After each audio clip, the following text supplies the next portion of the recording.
Hello सांग मैंने जय जगन्नाथ। आज मैं बनाऊँगी क्रीम चिकेन। केते जण ताको मलाई चिकेन भी कहते। से मैं अध किलो चिकेन नहीं पूरा छोट छोट पीस करके जमी आज यूजुआल लुण हल्दी लंका गुंड अदा रसुण पेस्ट गोलैदेली। तापर टिके बटर देदेली पैन रे से मैरिनेट होता चिकेन गुला देदेली।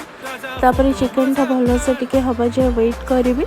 तापर से चिकेन टाको काढ़ीदेवी गोटे जगार से पैन रे आउ टिके बटर देदेवी।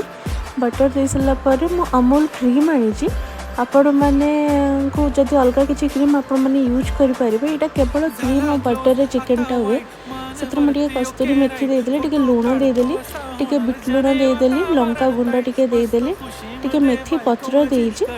तो भल से 10 मिनट छाड़ीदेवे। भलसे हो सारा पर गरम गरम सर्व करदे। मलाई चिकेन पूरा रेडी। आपण मैंने जनइबे आपण को केमती लगिला।